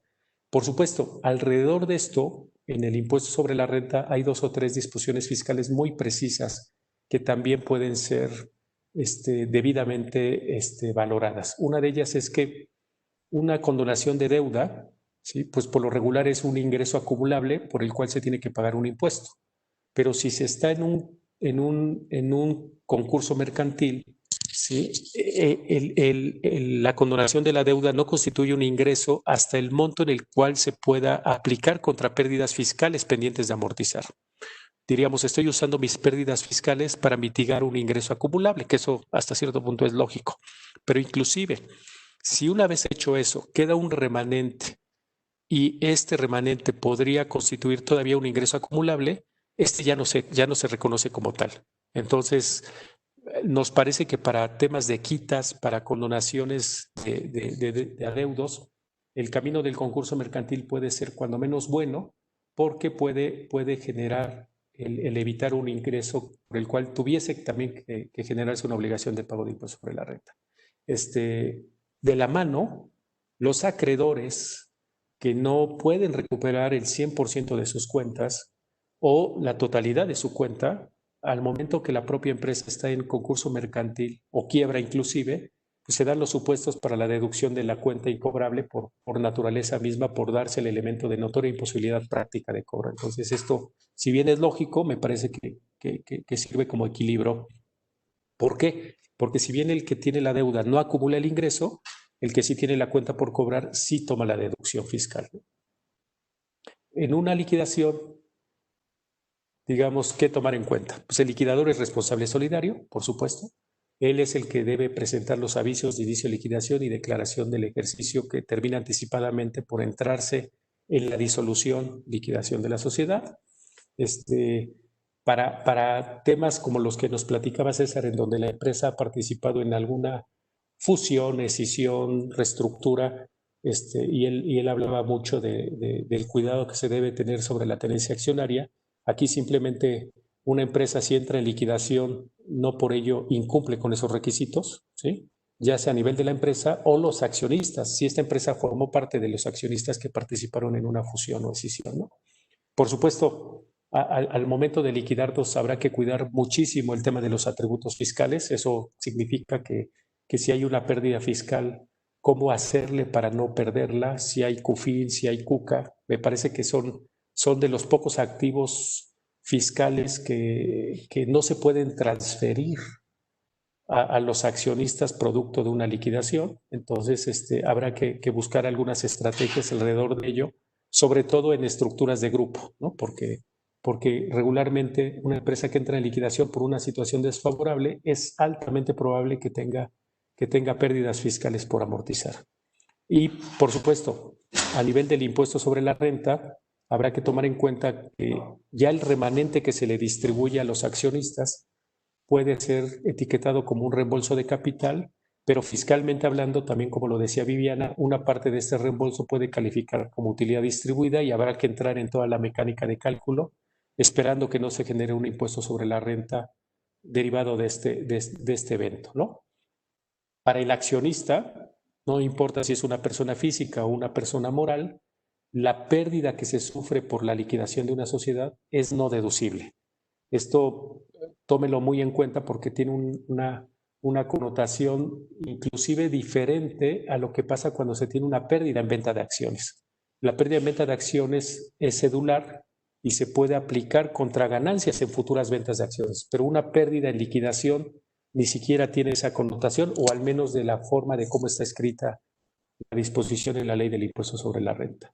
Y por último, sobre todo que tenemos en grupos empresariales algunas fundaciones o entidades sin fines de lucro y que, por supuesto, en una situación en la que nos encontramos pueden ser de las primeras que tengamos que cerrar.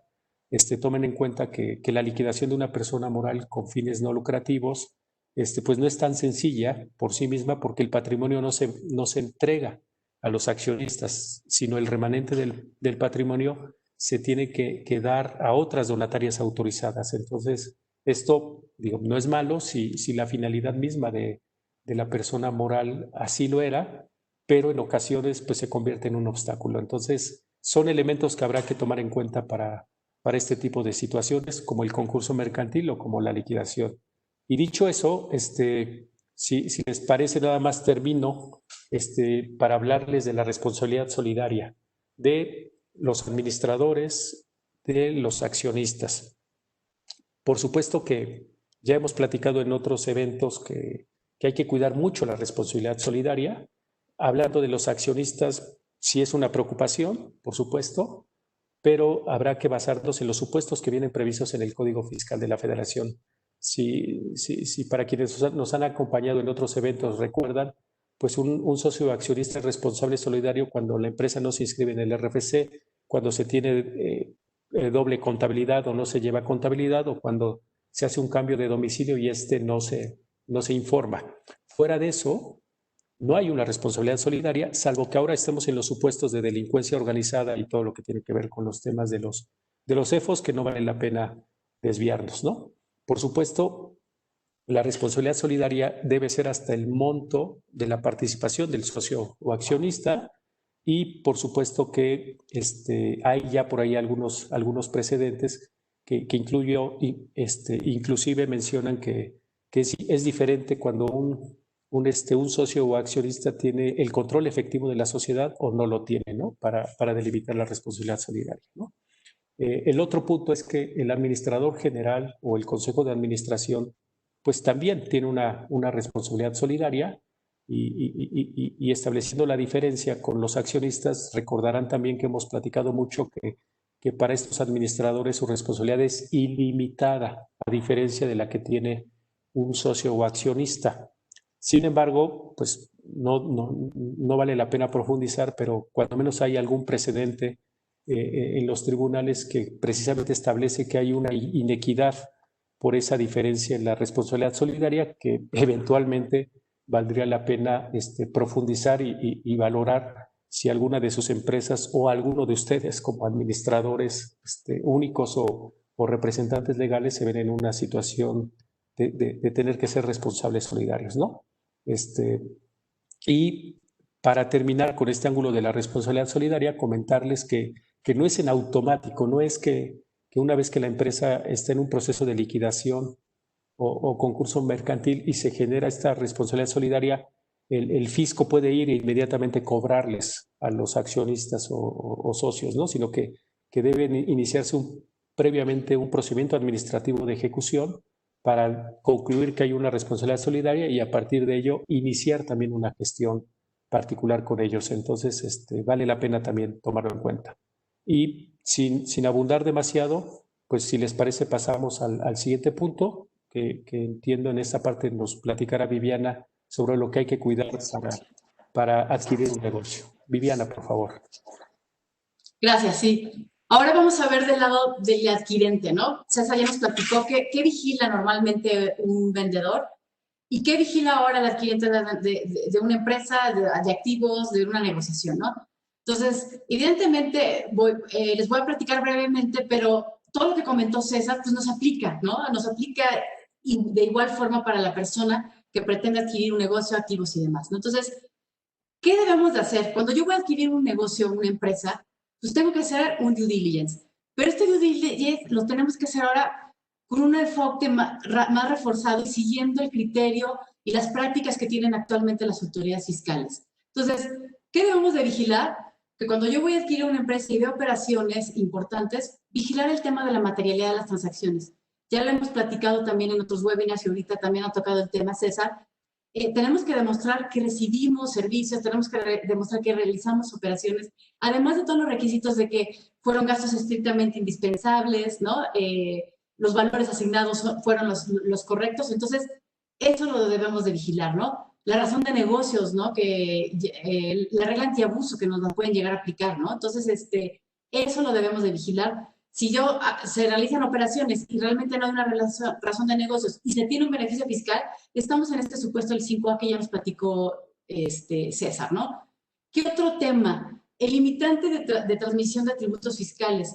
También César ya nos comentó que la autoridad fiscal tiene la facultad de decirnos que se realiza una transmisión indebida de pérdidas fiscales en términos del 69 bis del Código Fiscal de la Federación. Viene una lista de supuestos que tenemos que vigilar. Pero también, ¿qué pasa? Muchas veces las empresas, todos lo sabemos, ¿no? Se llegan a vender empresas por pérdidas fiscales, por los atributos. Debemos vigilar porque se venden empresas, como decimos, con pérdidas sintéticas, ¿no? Generadas por operaciones, ¿no? Ya no solo a lo mejor no caemos en el 69 bis, pero son operaciones falsas, son operaciones que a lo mejor están demostradas con 69 bis, con el 69B, perdónenme. ¿Y qué pasa también? Debemos de vigilar que a lo mejor si yo voy a comprar una empresa, cumple con todos los requisitos, sin embargo, debemos de ver que también, si no caemos en los supuestos del 58 de la ley de renta, donde me dice que las pérdidas fiscales que a lo mejor traen, que son buenas, que no son sintéticas, que no cumplo con el 69 bis, pero yo las tengo que aplicar en mi mismo giro, ¿no? Si no cumplo con el requisito que me dice que los 3 años de ingresos de la compañía anteriores no pueden ser menores que el saldo de las pérdidas acumuladas. Entonces, eso yo lo tengo que ver también desde una perspectiva de comprador, porque si yo compro en la empresa, estoy tomando este boleto y estos riesgos, ¿no? Y también considerar, muchas veces se evalúa también como parte de la empresa, pues oye, trae saldos a favor, ¿no? De impuestos. Considera que es un dinero líquido. Entonces, considera la situación también que tiene ahora la autoridad fiscal, ¿no? Difícilmente se devuelven saldos a favor y segundo, tenemos la compensación de saldos a favor limitada, ¿no? A partir del 2019. Ya no es universal, ¿no? Y como ya platicamos, todo el soporte documental de todas las transacciones, el tema de CFDIs es muy importante y de todos los CFDIs, ¿no? Ingresos, egresos, de retenciones y pagos, de nóminas, de traslado, toda la gama de CFDIs que conocemos, debemos de cumplir con ello.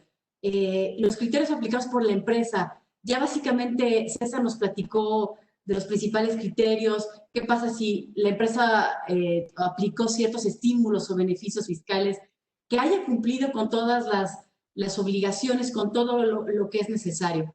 De la mano también con el tema de tributos fiscales. Muchas veces decimos, oye, me conviene porque esta empresa trae CUCA, trae CUFIN, sí, y quiero aplicar esos beneficios. La autoridad fiscal, cuando revisa los efectos fiscales de reducciones de capital, de pago de dividendos, ¿qué es lo que nos pide? Nos pide todas las actas de asamblea, nos pide todas las declaraciones, nos pide los flujos de efectivo donde se demuestra la aportación de los accionistas. Entonces, si son empresas que tienen muchos años atrás, normalmente no se conserva todo ello. Y si ustedes saben que todas las actas, todas las declaraciones anuales, a pesar de que es un elemento de la contabilidad, esta porción de la contabilidad se debe de conservar durante toda la vida de la persona moral. Tenemos serios problemas cuando adquirimos negocios para poder demostrar saldos de CUCA, saldos de CUFINO. Entonces, todo eso es muy importante, toda esta prueba documental que debemos de cumplir, ¿no? Todo el tema de lo que ya platicó César, de los esquemas reportables, también considera, a lo mejor estamos comprando un boleto de algo que se tiene que reportar, ¿no? Y debemos de ver las repercusiones de no hacerlo, las multas que son elevadas, ¿no? Otro tema que es importante es, si ya voy a comprar yo la empresa, pues estar preparada con el Defense Files, ¿no? Con todos los elementos técnicos para soportar en caso de una eventual revisión por parte de la autoridad, con todo el expediente, el documento físico. La autoridad fiscal, recuerden que es muy formalista, te pide contratos, facturas, transferencias de pago, estados de cuenta, todo muy, muy, muy detallado, ¿no? Para soportar todo ello, ¿no? Otro aspecto a considerar es que, en la siguiente lámina, por favor. Si compro un negocio, si compro una empresa, como decíamos, debo de cumplir con todas las obligaciones fiscales, y si tiene deudas fiscales, pues la empresa los debe de liquidar, ¿no? Entonces, ¿cómo está actualmente la autoridad haciendo auditorías? Todos los hemos vivido, comparando CFDIs, ¿no? Los CFDIs de ingresos, egresos, toda la gama de CFDIs, incluso los CFDIs de retenciones y pagos, ¿no? Como también platicó ya César en un inicio, ¿no? De pagos al extranjero deben de estar soportados también. Yo lo tengo que emitir, ¿no? Además del CFDI, perdónenme, del comprobante fiscal que me envía el extranjero con los requisitos que me dice la miscelánea fiscal, yo le tengo que emitir un CFDI de pagos al extranjero si hay fuente de riqueza en México, ¿no? Entonces, si yo tengo esta discrepancia, imagínense cómo tengo que hacer un due diligence ahora, ¿no? Tengo que revisar todos los FDIs, tengo que ver las posibles contingencias que yo tendría con este nuevo esquema de fiscalización que tiene la autoridad fiscal, ¿no? Los proveedores de la lista negra, ¿no? El 69B. A lo mejor yo compro ahorita la empresa, ¿no? Y no trae 69B, pero al paso de 1 año, 2 años, me van a empezar a salir, ¿no? Puede ser que yo tenga ese riesgo de adquirir una empresa. Entonces, cuando yo voy a hacer una adquisición de acciones, es muy importante manejar todo este tipo de situaciones que se pueden presentar en cuanto a una posible negociación o garantía del precio en un futuro, ¿no? Por todas esas contingencias que nos pueden salir, ¿no? Manejar un escrow, una garantía y ver cómo podemos hacer frente a ello, ¿no? En una adquisición, ¿no? Aparte, evidentemente me pueden hacer auditorías de años atrás y como saben, tengo que demostrar todo, ¿no? Yo la materialidad tengo que demostrar con CFDIs, con todo lo que ya se ha platicado durante esta charla, ¿no? Y por último, pues el tema de la responsabilidad solidaria, ¿no? Sí, los socios accionistas son responsables solidarios, pero hasta por los activos que excedan de la empresa, obviamente. O sea, primero van con la empresa, si no tiene activos, pues se van con los accionistas, ¿no? Y supuestamente esta responsabilidad solidaria, pues está dando todas las aportaciones, como ya hemos comentado. Entonces, pues traemos esta contingencia todavía de crédito fiscal. Entonces, ¿qué tienen que hacer los adquirentes de negociaciones o adquirentes de empresas o de activos? Eso mismo, tener que evaluar qué me conviene más. Comprar una empresa, comprar las acciones, comprar por aparte los activos que tiene, porque si yo compro la empresa ya vimos que me voy a quedar con contingencias fiscales, ¿no? Pero si yo compro los activos, no dejemos de perder de vista que podemos caer en el supuesto de adquisición de negociaciones, porque puedo a lo mejor, que viene definido en el boletín B7 de la NIF, puedo yo adquirir activos, ¿no? Y caigo en el supuesto de que adquiero activos netos y sus pasivos y la autoridad fiscal pretenda considerar que eso fue una adquisición de negociación y en este caso también, a pesar de haber adquirido activos, soy responsable solidario y todavía mucho más fuerte porque soy responsable solidario de los impuestos que deba la negociación cuando yo no era dueño de ella, ¿no? Entonces, eso también es algo que debemos de valorar en el momento de considerar que compro activos o acciones, ¿no? Otro aspecto importante que podemos revisar en el momento de esta evaluación, como lo podemos ver en la siguiente lámina, muy general, ¿no? ¿Qué pasa si compro acciones o qué pasa si compro activos? Pensemos que queremos comprar un activo, ¿no? Entonces estoy valorando que tiene una empresa. Estoy haciendo la valoración si es mejor que yo le compre las acciones o que compre directamente el activo de la empresa. Entonces, uno, si yo digo que compro las acciones, yo al comprar estos títulos, pues lo que obtengo del activo, pues va a ser un activo ya depreciado, un activo que a lo mejor ejercieron la deducción inmediata, ¿no? Un activo donde a lo mejor el dueño anterior de esta entidad consideró que ya había tenido su efecto fiscal o el beneficio necesario y hasta ya la dio de baja desde el punto de vista fiscal. si se hizo eso, pues yo ya no tengo ningún beneficio de depreciación, ¿no? Entonces, eso me afecta a mi base fiscal, ¿no? Si yo por el otro lado digo, me voy por la adquisición de activos, pues tengo que soportar el valor de adquisición, ¿no?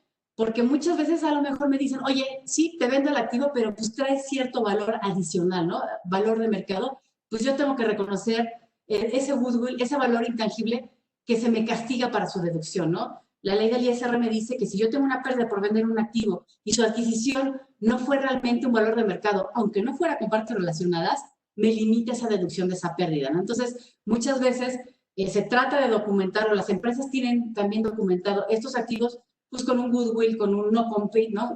Un acuerdo de no competencia o la venta de una cartera de clientes. Entonces, vigilemos los riesgos que también podemos traer de adquirir el activo en directo y el riesgo de que me digan, oye, hubo un traspaso de negociación, adquiriste una negociación, ¿no? A pesar de que yo traté de solo adquirir el activo para limitar riesgos fiscales, ¿no? Y como les decía, si yo adquiero las acciones, pues tengo los atributos fiscales de las empresas, cucas, cufines, pérdidas, saldos a favor y demás, que ya hemos estado platicando, pero pues tengo que yo realmente soportar su validez y la posibilidad de que yo lo pueda aplicar, ¿no? No solo si son válidos o no, ¿no? Si yo tengo la empresa, como ya dijimos, los riesgos fiscales de los criterios que haya tomado la empresa, ¿no? Que haya aplicado, los créditos fiscales que posterior a la compra me los pueden llegar a determinar en caso de alguna auditoría, ¿no? El tema de la responsabilidad solidaria, ¿no? Que ya lo platicamos ampliamente, y también la responsabilidad solidaria que ahora yo estoy tocando y les estoy comentando acerca del que tiene el adquirente de una negociación, si es que así se llega a tipificar por parte de la autoridad fiscal, ¿no? Entonces, si yo también adquiero acciones, muchas veces lo hacemos porque, oye, pues no hay IVA, sin embargo, si yo quiero adquirir un inmueble, pues tampoco habría ISAI, me conviene las acciones, ¿no? Pero si yo adquiero en directo el activo o el inmueble, pues tendría que pagar a lo mejor un IVA, que me lo puedo acreditar o no, y un ISAI si estoy hablando de un inmueble. ¿Por qué digo del IVA o no? Porque muchas veces a lo mejor me pueden dar un activo, ¿no?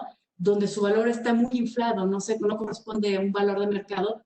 En una eventual revisión, lo me puede decir, oye, hiciste mayor deducción y por lo mismo el IVA implícito tampoco va a poder ser acreditado, ¿no? Entonces, consideremos estos elementos entre, oye, compro acciones, compro activos, y el criterio que puede llegar a tener la autoridad fiscal, ¿no?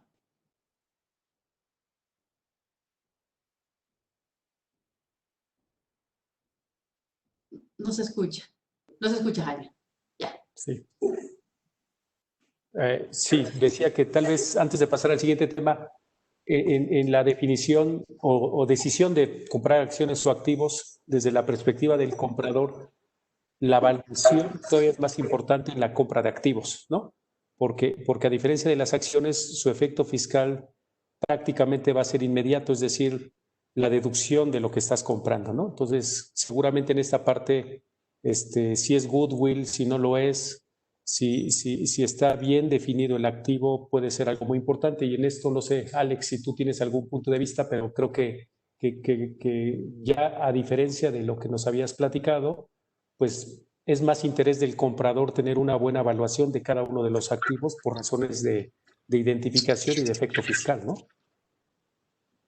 Sí, sí, efectivamente. Aquí la diferencia es que desde el punto de vista del comprador, pues es identificar los valores de los activos o lo que tú dices que va a comprar o cuál es el valor que se le está asignando y revisar cuál es lo que más le conviene. En el caso de el valor de los activos, pues revisar que la cuantificación o la determinación de la evaluación sea correcta y cuál es el beneficio en el caso del goodwill que le pudiera generar a futuro.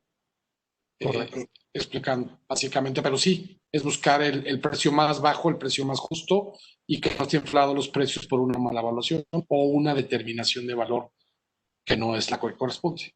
Correcto, muchas gracias. Pues si les parece, como último punto es qué va a pensar el SAT cuando estemos en una situación como estas, bajo justamente la posición que en estos últimos meses ha mostrado y las ganas que tiene de recaudar, aunque no sea con fundamentos legales, como a veces lo estamos empezando a observar, ¿no? Entonces, prácticamente los temas que vimos ahora llevados a la apreciación del SAT. No sé, César, si nos quieres platicar del tema de fusiones. Sí, con gusto, Jaime. De hecho, retomando lo que platicábamos al momento de hablar del tema de la fusión, básicamente aquí con el enfoque que señala Jaime es, bueno, desde la óptica de la autoridad, ¿qué puede buscar como para criticar o como para tratar de cuestionar el hecho que hubiéramos realizado una fusión, ¿no? El primer punto que les estoy señalando en la diapositiva es que podemos ir a un procedimiento de fusión en donde básicamente lo que estamos procurando es que los negocios existentes desaparezcan, se fusionen en una nueva compañía con el afán de, como lo habíamos comentado en otro webinar, pues aprovechar el hecho de que el primer ejercicio de una compañía de nueva creación no conlleva el efectuar pagos provisionales, el tema de un coeficiente de utilidad distinto, etcétera, ¿no? Entonces, sí pudiera cuestionarnos desde esa óptica la autoridad fiscal, lo cual no significa que sea válido, podemos soportarlo perfectamente. También el tema del aprovechamiento indebido de pérdidas fiscales, que ya señalaba del 69 bis, seguramente la autoridad cuando vea que se está realizando una fusión, si de por medio está involucrado un proceso de pérdidas fiscales, en donde como todos sabemos no se pueden transmitir, el aprovechamiento de las mismas tendría que ser por la compañía que las generó. Sin embargo, pues ellos tratarían de encuadrarnos en la situación del 69 bis, porque este artículo es una presunción de la cual puede aprovecharse la autoridad fiscal, ¿no? Entonces hay que tener cuidado al respecto. Otro tema puede ser el que con la fusión estemos procurando utilizar la CUFIN que provenga del 2013 para atrás con la intención de evitar el pago del 10%, ¿no? O sea, que a través de la fusión estemos buscando la transmisión de las cuentas fiscales, principalmente la CUFIN, con la intención de ahorrarnos ese 10%, ¿no? O que posteriormente podamos echar mano de la CUFIN para tener un procedimiento, como comentaba Viviana, de decreto de dividendos o inclusive una reducción de capital en donde necesitemos o más bien donde la reducción de capital no es suficiente en la CUCA, también es válido utilizar la CUFIN para efectos de evitar generar una utilidad distribuida. Entonces, al momento de trasladar esa CUFIN en virtud de una fusión, pudiera la autoridad discutir si el objetivo es evitar, en el caso de un reembolso de capital, el no pagar impuesto toda vez de que podemos utilizar dicha cuenta fiscal, ¿no? Y bueno, también una situación que se ha dado en el pasado y que la propia autoridad en algunos foros lo ha discutido, es que en algunas ocasiones hay grupos empresariales que han buscado el migrar a entidades extranjeras, por poner un ejemplo, una entidad de Estados Unidos, en donde se ha procurado interpretar por parte de este grupo empresarial que en la migración nos estamos trayendo los componentes que pueden generar un beneficio fiscal en México, lo cual sería discutible porque al final del camino la historia de esta compañía desde la óptica mexicana es a partir de que se emigró y que tuvo una transformación para convertirse en una compañía conforme a la legislación mexicana y residente en nuestro país, ¿no? Entonces ahí es muy discutible porque también puede haber argumentos favorables o argumentos que beneficien la interpretación de que sí es válido el tener, por ejemplo, el reconocimiento de un costo fiscal de activos, ¿no? Que se vienen con la compañía que estamos migrando. Entonces es algo que se puede discutir por parte de las autoridades fiscales, toda vez de que pues esa migración posiblemente después se vea combinada con un tema de fusión. Básicamente eso es lo que comentaría a este respecto, y pasaríamos a la siguiente diapositiva.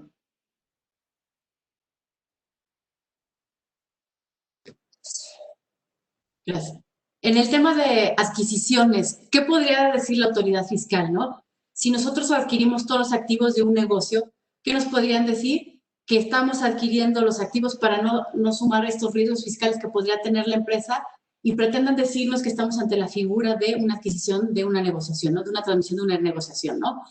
¿Qué pasa también? Si yo adquiero una empresa, compro una empresa y trae atributos fiscales, me pueden decir que solo lo hago para pagar menos impuestos, ¿no? Y en esta situación nos podrían decir, oye, las pérdidas no proceden por buscando cualquier elemento del 69 bis o del propio 58 de la ley de renta. Entonces, eso es lo que nos podría decir. Y por último, si yo adquiero activos Lo que me puede decir es que estoy inflando el valor de los activos para poder deducir dentro de este valor ciertos activos intangibles que per se, por ejemplo, un goodwill, ¿no? Un non-compete podría no ser deducible para la empresa, ¿no?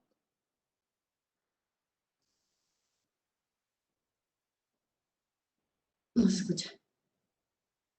Precisamente la apreciación del SAT puede ser que en estos esquemas de evasión fiscal basados en las empresas factureras o en el outsourcing, piensa que cuando una empresa entra en liquidación es porque se quieren ir traspasando, ¿no? De empresa a empresa y de liquidadora a liquidadora. Entonces, debemos estar muy atentos porque si en el pasado era más o menos probable que nos revisaran en una liquidación, ahora es prácticamente un hecho. Inclusive para cualquier trámite, ya lo explicaban mis socios, de fusión, escisión, ahora de liquidación, el cuestionario que se tiene que llenar y el cumplimiento fiscal, que no haya proveedores del 69B y demás, están provocando que sea un verdadero problema tratar de liquidar a una sociedad. Entonces, tómelo muy en cuenta. Inclusive, voy a aprovechar y en una de las preguntas que ya nos hacían en el chat, dicen, oye, ¿y qué riesgo hay de poner a la empresa en suspensión de operaciones? Claramente sigue siendo una buena elección. Si la empresa misma ya no tiene activos, ya no tiene negocio, recordemos que la suspensión de operaciones viene prevista en la parte fiscal y tal vez para la empresa durante un tiempo en suspensión de operaciones y ya después entrar y liquidarla cuando ya el periodo de revisión del SAT haya pasado. Esto es que cuando menos transcurran esos 5 años para no vernos involucrados en un tema de administración de riesgos o de eventuales cuestionamientos a través de las auditorías que puede practicar el SAT, ¿no? Por supuesto, el otro tema es que el remanente que se le entrega a los accionistas, hemos visto algunas posiciones agresivas desde nuestro punto de vista que cuando se dan en especie, no se le da el efecto a la enajenación misma de los bienes que se entregan como reembolso de capital. Habría que tomarlo en cuenta y el SAT lo está persiguiendo bastante, ¿no?